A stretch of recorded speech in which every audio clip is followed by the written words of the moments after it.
Bom dia, turma do quinto ano. Nossa aula é no livro de Ciências, página 51 até 56. Eu fiz um breve resumo do que se trata. Os animais precisam se alimentar. Depois vocês vão ler as páginas e fazer o exercício do livro, ok? Coloque a data no livro, tá? 20 de agosto. Vamos lá?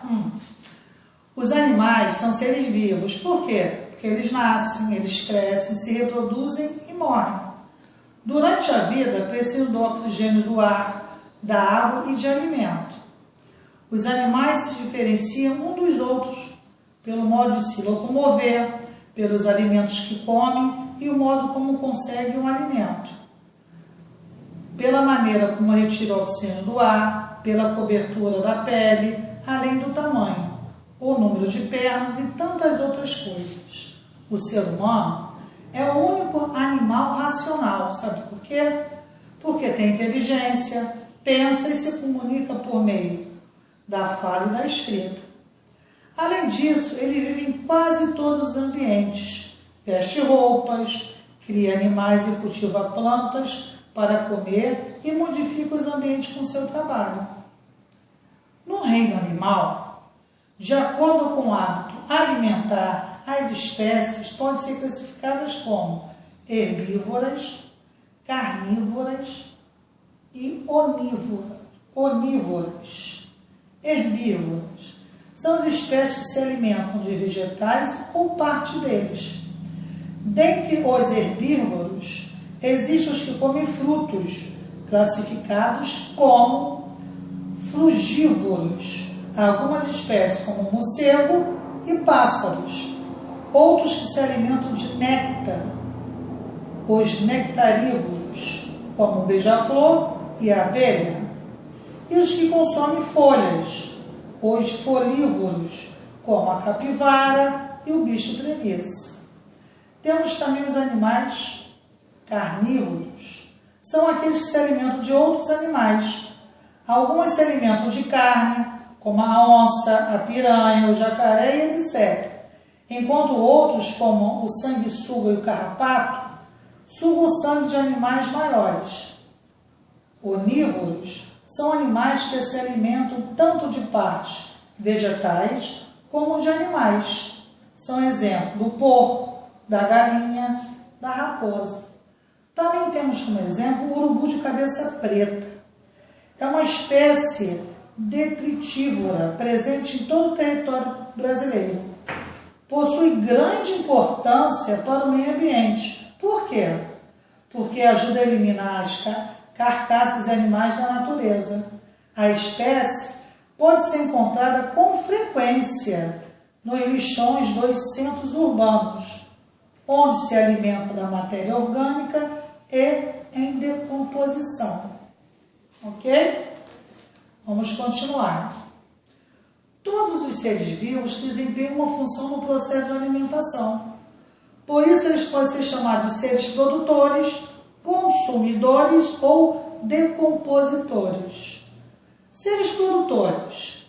Os vegetais são seres vivos que, por meio da fotossíntese, produzem o próprio alimento e também servem de alimento para os outros seres vivos.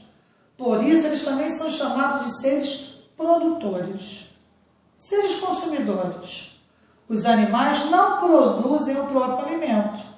Eles se alimentam de vegetais ou de outros animais.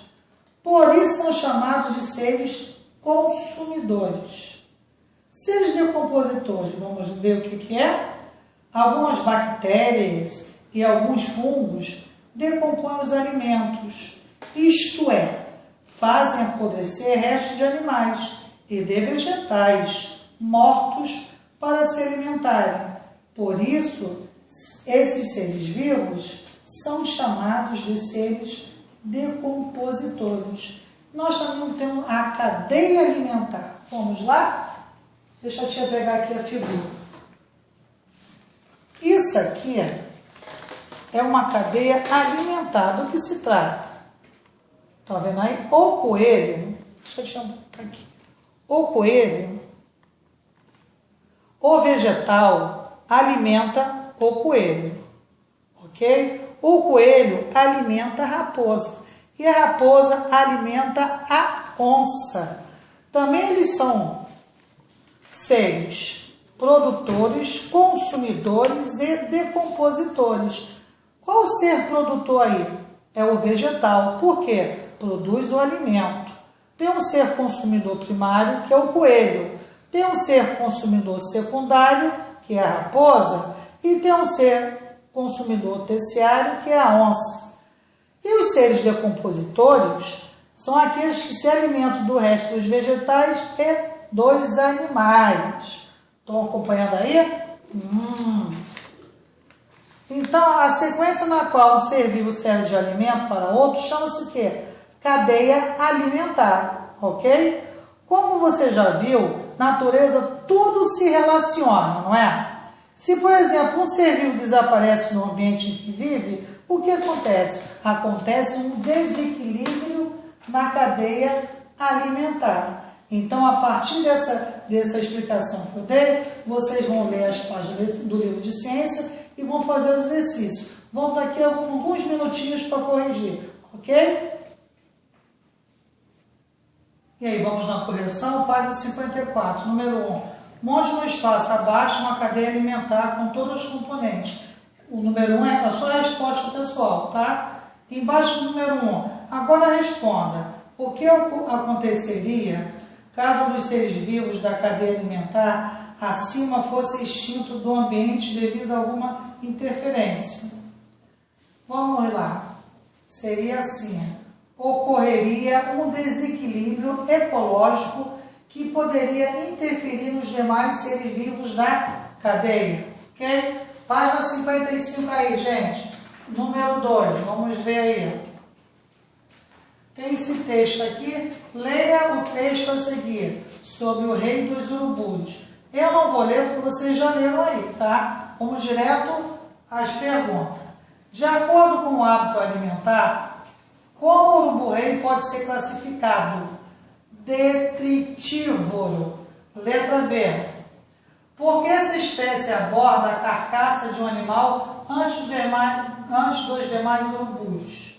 Porque o urubu-rei possui um bico mais forte que os das demais espécies, que é capaz de romper o couro dos animais mortos. Letra C. Qual é a importante função que os animais que se alimentam de outros animais mortos desempenham no meio ambiente? Contribuem para eliminar as carcaças de animais mortos da natureza. Ok? Corrigiram 54 e 55. Eu volto daqui a pouco para terminar a nossa aula.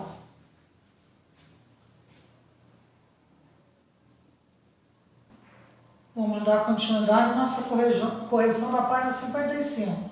Número 3, por VVFVV. Os animais herbívoros podem ser classificados em frugívoros, nectarívoros e folívoros, de acordo com a parte do vegetal que consome? Verdadeiro. Uma cadeia alimentar é formada de produtores, consumidores e decompositores? Verdadeiro. Os animais que se alimentam de outros animais são chamados são os decompositores? Falso. As algas são seres vivos produtores no ambiente aquático? Verdadeiro. De acordo com o hábito alimentar, o homem pode ser classificado como onívoro? Verdadeiro. Vamos lá para a página 56. Observe a cadeia alimentar abaixo e depois responda as questões. Aí tem a cadeia alimentar no livro de vocês, não tem? Então vamos lá. Letra A. Qual é o produtor dessa cadeia alimentar? E por que ele recebe essa classificação? O produtor qual é, gente? É a planta. Porque ela é capaz de produzir seu próprio alimento. Letra B. Classifica os consumidores da cadeia alimentar. Consumidor herbívoro é o besouro, porque só alimenta-se de vegetal. E consumidores carnívoros, o sapo e o gavião. Aqui é o número, letra C não, gente, desculpa. É o número 5, um momentinho só. Daqui é o número 5. Vamos lá? Número 5. Qual a função dos decompositores na cadeia alimentar? Explique com suas palavras. Já coloquei. Eles são capazes de decompor a matéria orgânica, liberando o quê? Água, sais e outras substâncias que enriquecem o ambiente, ok? A nossa aula de hoje terminou por aqui, tá? Fique com Deus e um enorme beijo para vocês. Até a próxima aula.